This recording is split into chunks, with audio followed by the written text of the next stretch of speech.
Hey you guys, welcome back. I have something a little bit different for you today. We're gonna do some outside work. Welcome to my show. I hope you like houseplants. 'Cause we're gonna talk about 'em and touch their leaves. I have very seriously neglected my garden this year because of the renovation. It's like, one of the earlier weekends when I should have gotten out there. We had to paint the whole weekend before the floor guys got here, and it's just like spending all my time working on the house and to go outside and it's just like weed city where the weeds are as tall as skyscrapers. So this video is me cleaning out my wooden raised beds. I have strawberries, rhubarb, and garlic in 4x8 wooden raised beds near the back of my yard. So this video is going to be of me cleaning out those garden beds. The first part of me cleaning out the weeds, I seriously watched back and was like, I'm not going to put this in a video because I look like a stuffed sausage, like a big pink potato, and I felt really bad about myself. But then, it's one of those things too where it's like, who looks good when they're weeding? Everyone's gonna look terrible. You're like crouched down and hunched over and pulling up weeds. You're not gonna look good. And then later in the video, I moved the camera to sort of like a different angle, and then I looked fine. I didn't look so gross. So there's just a lesson there to not let certain pictures or videos of yourself get to you and hurt your self-esteem or your body image. Be kind to yourself and to your body, and know that sometimes in pictures especially, the camera just can't capture what you really look like. I mean, if you've ever tried to take a picture of like a beautiful sunset or a full moon on your camera, what you can see in real life is always like a million times more beautiful than what you can capture on your phone. So just try to remind yourself that like you're a beautiful sunset. So yeah, well, let's get into this gardening video, and I hope you guys don't mind the transition to outside instead of houseplants today. So you'll see here, this is my strawberry bed, and this is what happens when you put down cardboard before you put the soil into the bed, and the cardboard isn't quite big enough. So you'll see that back edge is just all the grass is growing up through the garden bed. And I have to pull it up every year. Rhubarb comes up quick and big, so there's not a lot of weeds there, but this back garden is just intense with weeds. Just huge weeds. You see the garlic is kind of holding its own, but the other side is just empty because I plant green beans there every year. So in the spring, there's really nothing coming up that would prevent weeds from taking over on that one side of the bed. And normally I would get out a lot earlier and clean out the weeds and plant my green beans, but like I said, this year I've been a bit busy. So, like I said, this strawberry bed is just pulling up the grass that likes to grow up where I didn't put enough cardboard to stop the grass from coming up through the soil. And I also need to get bird netting this year because this is the third year I've had this strawberry bed. It's doing really well, but I hardly get any strawberries. I just accidentally picked a baby strawberry and I'm very sad about it. But I hardly get any strawberries because the birds beat me to them, so I have to get some bird netting this year. Alright, there I pulled that big giant one. Look at that! I think it was like 3 feet tall. There's also a really stubborn weed with an enormous root in the garlic, so I had to go get some tools, like a little spade and some clippers to deal with that massive root. Alrighty, everything's weeded. But now, because I plant green beans here and I have to till up and loosen the soil anyways, I find it's easiest to weed just by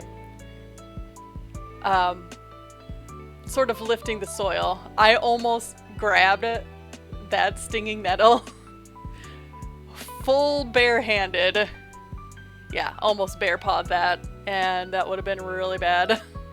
I've done that before with stinging nettle, and one year I grabbed a stinging nettle and it got me like right in the knuckle of my middle finger, and that hurt for days.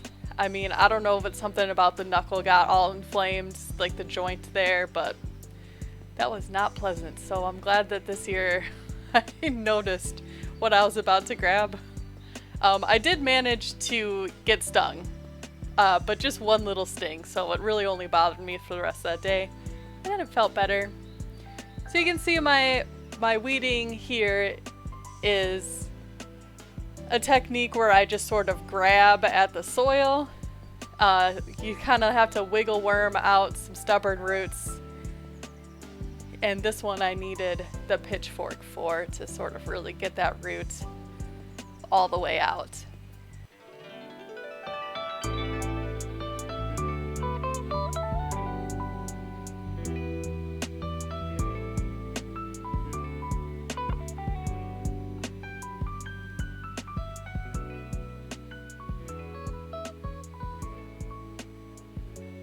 And you'll see, because I did use a pitchfork to loosen up the soil, the weeds come out pretty easy. You also want to weed after it's rained recently. That makes it so much easier to pull the weeds because the soil is moist and soft. So I weeded and it had rained the day before early in the morning. So the soil wasn't soggy, so I didn't get super messy. But it was still nice and light, so the weeds came out pretty easy. So now I'm going to plant okra, and if you plant okra, give it more space than I did because they get huge. Okra grows probably about 3 feet tall, and they have these huge, beautiful leaves. If you've never seen an okra plant, they're gorgeous.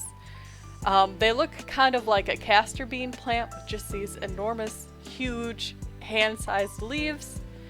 I love the burgundy one because it's extra gorgeous. It has these dark stems and beautiful dark green leaves. I also have beans. So these are green beans, but it's a green bean mix. So I've had this packet for a few years.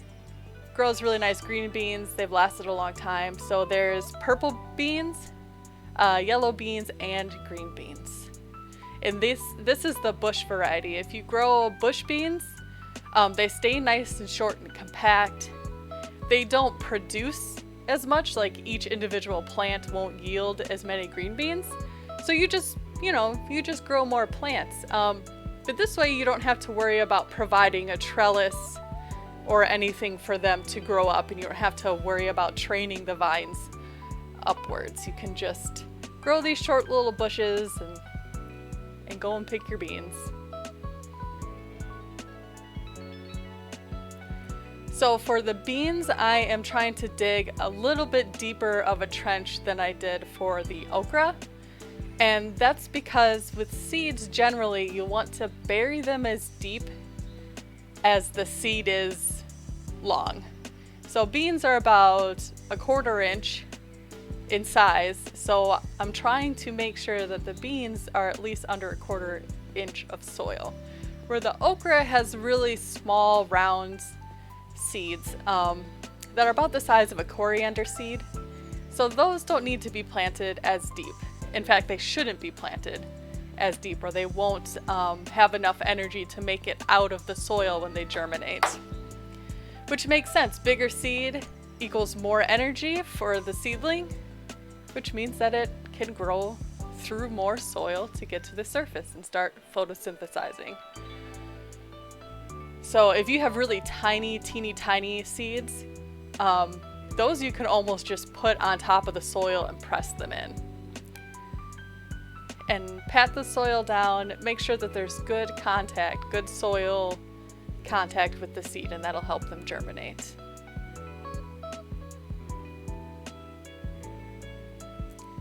Break up any large clumps. You want nice soft soil so that the seedlings don't have any obstacles they have to overcome to get to the surface.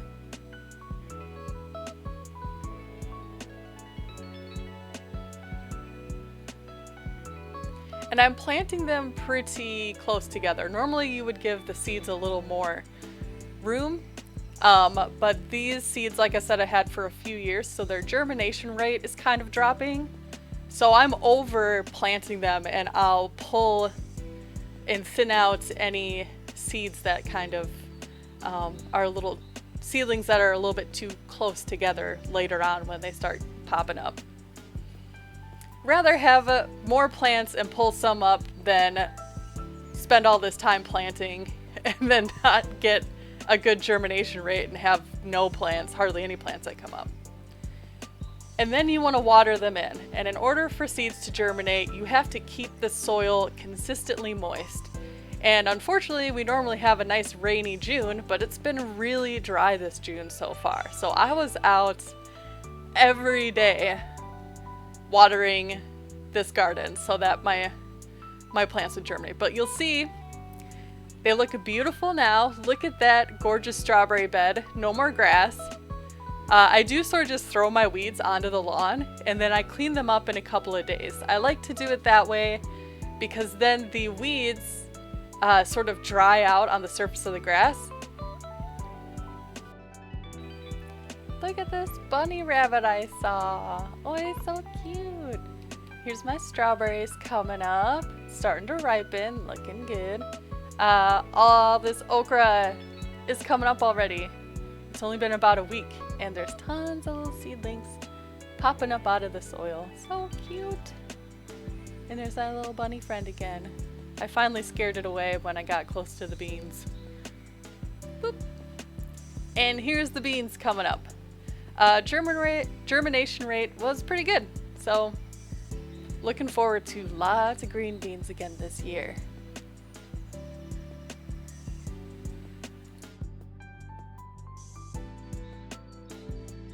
Thank you guys so much for watching. I hope you enjoyed today's video.